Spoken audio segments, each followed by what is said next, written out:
ఇక తిరుమల లడ్డు అపవిత్రంపై AP deputy CM Pawan Kalyan తీవ్ర ఆవేదన వ్యక్తం చేశారు.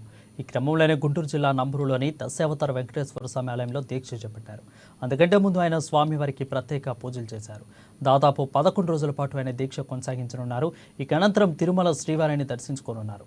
పవిత్రంగా భావించే తిరుమల లడ్డు గత పాలకుల వికృత పోకడలతో అపవిత్రమైందని అన్నారు. ఈ పాపాన్ని ఆదిలోనే పసిగట్టకపోవడం హైందవ జాతికే కలంకమని పేర్కొన్నారు. ఈ ఘోర అపచారానికి సనాతన ధర్మాన్ని నమ్మే ప్రతి ఒక్కరు గల ప్రాయశ్చిత్తం చేసుకోవాల్సిందేనని అన్నారు.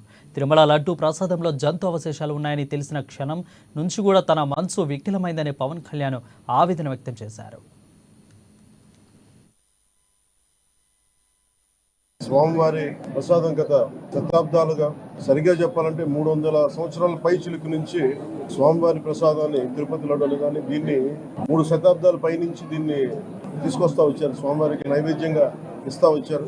ఇది మహాప్రసాదంగా భావిస్తాం దేశం అంతా. ఇది ఒక ప్రభుత్వాన్ని నిందించడానికో దీని మీద రాజకీయ లబ్ధి పొందడానికో దీని వెనుక ఉద్దేశం లేదు.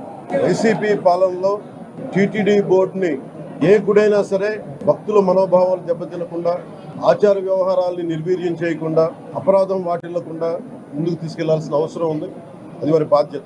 సో టీటీడీ బోర్డుని కాన్స్టిట్యూట్ చేసిన వైసీపీ ప్రభుత్వం 2019 నుంచి సంస్కరణల పేరుతోటి అంతకుముందు చాలా తప్పులు జరిగినాయనే వాటితోటి చాలా మార్పులు చేర్పులు పట్టుకొచ్చారు. స్వామివారి పూజా విధానాలు మార్చేశారు. శ్రీవాణి ట్రస్ట్ అని పేరు పెట్టి దాని మీద 10,000 రూపాయలు టికెట్ పెట్టారు. ఒక్కొక్క వ్యక్తికి, ఒక్కొక్క కుటుంబం వస్తే 5 మంది 4 వస్తే తక్కువ కాకుండా వాళ్ళకి 50,000 రూపాయలు వసూలు చేసి టికెట్ మటుకు బిల్లు మటుకు 500 రూపాయలకి ఇస్తా ఉండేవాళ్ళు. ఇది నేను చాలా సార్లు, నాతో పాటు చాలా మంది భక్తులు ప్రస్తావించారు. చాలా మంది రాజకీయ పార్టీల ప్రతినిధులు దీన్ని ప్రస్తావించారు. అన్ని పార్టీలు ప్రస్తావిస్తూనే ఉన్నాయి, వేలెత్తి చూపుతూనే ఉన్నాయి. కానీ ఏ రోజు కూడా దాన్ని పట్టించుకున్న పాపాన్ని పోలేదు.